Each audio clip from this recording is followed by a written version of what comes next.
you have to check this out. Coffee is one of the most consumed beverages in the world. From morning rituals to afternoon pick-me-ups, this brew has a grip on our daily routine.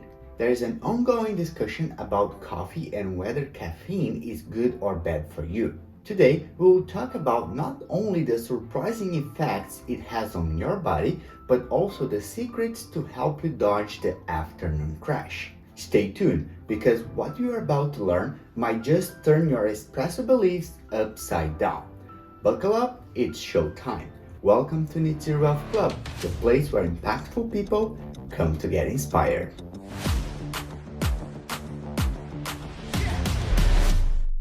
Let's start with a fun fact.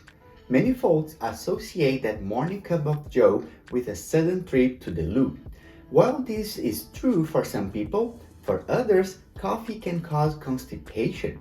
Now here's the deal. Coffee doesn't always play nice with your gut. Surprisingly, it's not just about caffeine. Decaf lovers, you are not off the hook either. It turns out there's this hormone called gastrin, which actually promotes digestion. That's the real culprit here. When it comes to coffee, the dose and the timing make the poison. So let's start with how caffeine works. First, caffeine is a double-edged sword in our coffee adventure. It increases dopamine levels. We often think of dopamine as your brain's feel-good chemical, but it's not just about rewards. It also makes you more alert. Just as a side note, if you find any of these valuable, all I ask in return is that you hit the like button, subscribe, and share this video with someone who might find it useful. That's it. Your interaction is a terrific zero-cost way to support our community. Caffeine doesn't just directly release dopamine. It cranks up the sensitivity of your dopamine receptors. This means the dopamine already in your system hits harder and faster, making you feel more focused and energized. It's like turning up the volume on your favorite song. It doesn't make the song longer, but it sure makes it sound better. The other thing that caffeine does, and this is perhaps the most important one, is that it effectively prevents the action of a molecule called adenosine. Adenosine accumulates in your brain throughout the day. The longer you are awake, the more adenosine builds up, binds to the receptors, and tells your body, hey, it's time to hit the hay. It's your sleepiness indicator. When you finally catch some Zeds, adenosine levels get pushed back down to a minimal level. Now, coffee with its caffeine content enters the scene and starts blocking those adenosine receptors in your brain, making you feel less sleepy and also making it harder to fall asleep. Here's what happens. Caffeine, like a bouncer, kicks adenosine out of the club, hijacks that receptor and blocks it. It doesn't activate the receptor, just take it out of the game for adenosine. Otherwise, you would feel sleepy, and we know that it does the opposite. It's like you are in a room about to sit down in a chair, and then someone comes and pulls out the chair.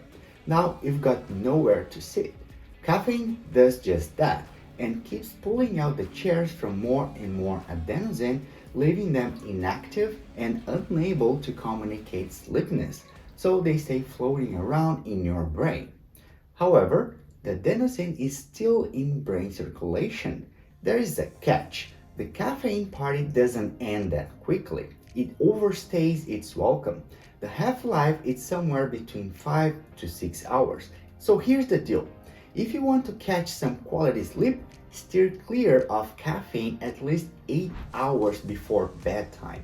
It also messes with your internal clock, throwing your sleep schedule out of whack. It's like experiencing jet lag without the fun of traveling, not the kind of adventure you signed up for. The reason is that if you keep drinking coffee until into the evening, sure, you may fall asleep. Maybe you stay asleep, but the quality of your deep sleep takes a hit. In fact, it can slash your deep sleep by 30%.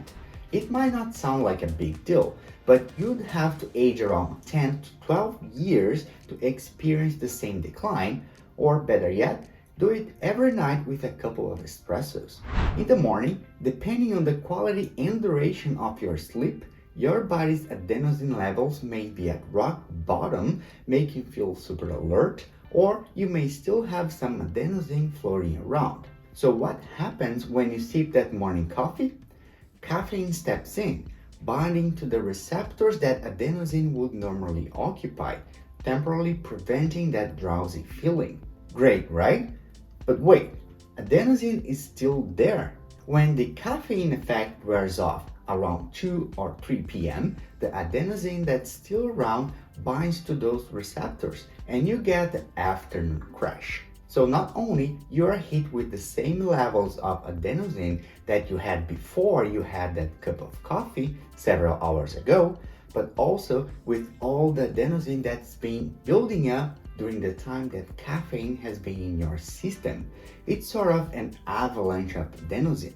One way that you can dodge the afternoon crash, or at least offset quite a bit of it, is to wait 90 to 120 minutes after we wake up to ingest any caffeine. Yeah, it's a little uncomfortable at first, but this way your adenosine levels can drop naturally. Would you like a large coffee with a double shot of anxiety? While you can customize your brew with milk, sugar, cream, and flavors, there's one constant: caffeine, unless it's decaf. Caffeine can also be a bit of troublemaker. It can set off those jitters, anxiety, and even make you break a sweat. Why? Because it activates the body's fight or flight response, known as the sympathetic nervous system. Research has even shown that overdoing caffeine by a small amount can increase baseline anxiety and likelihood of panic attacks. Coffee can absolutely impact your weight, as black coffee is nearly calorie-free and actually kicks up your metabolic rate. In fact, caffeine pumps up your adrenaline levels while decreasing the level of ghrelin, the hormone that makes you feel hungry and stomach growl. And guess what? This caffeine effect isn't just for the regular coffee. Even decaf joins the party. It boosts the hormone called peptide YY, which makes you feel satiated or full. Intermittent fasting enthusiasts, take note, a cup of black coffee won't ruin your fast. In fact, it helps retain most of the fasting benefits. Now, adrenaline isn't just about feeling pumped up. It's also the mastermind behind constricting blood vessels that aren't essential for survival. Your fingertips and toes get a little cold and pale as the circulation decreases temporarily. It's all part of the adrenaline show. Caffeine is one of the most studied performance-enhancing drugs. Why? Because it works and has been shown to have significant benefits as long as you don't overuse it. Remember, moderation is key. Low to moderate doses of caffeine taken 45 to 60 minutes before workouts or competitions can give you a boost in focus, endurance, strength, and speed. It's so good that the NCAA has set caffeine limits for its athletes, capping caffeine concentrations at around 500 milligrams, which is equivalent to 8 shots of espresso. That's what I call caffeine hype. It's 2.5 times more than the 200 milligrams I like to take prior to a workout to get that extra pump. While coffee can give your heart rate and blood pressure a little boost, don't fret just yet. Studies suggest that habitual coffee drinkers may develop a tolerance, potentially mitigating any long-term concerns about hypertension. Now here's the catch. Quitting coffee can be a double-edged sword as well. You might experience withdrawal symptoms in as little as 12 to 24 hours. The reason behind those nasty caffeine withdrawal headaches is that without caffeine, your brain's blood vessels start to swell and cause pain. It's a tough situation, especially when caffeine is found in common over-the-counter medications like Excedrin migraine. The bitter taste of coffee triggers gastrin release, leading to an increase in gastric acid secretion. This in turn can exacerbate acid reflux issues. So if you are prone to such digestive concerns, it might be wise to consider moderating your coffee intake to avoid any unwanted discomfort. Now the age-old question, is coffee hydration hero or villain? Well, it's a bit of both.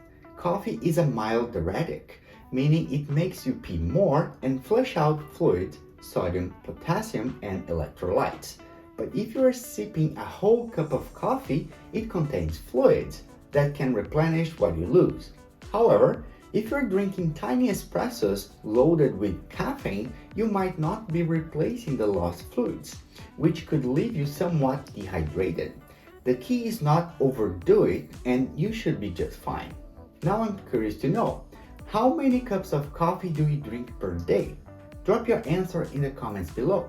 Don't forget to hit that like button, subscribe, and spread the love by sharing this video with your crew so they can also be part of this amazing community.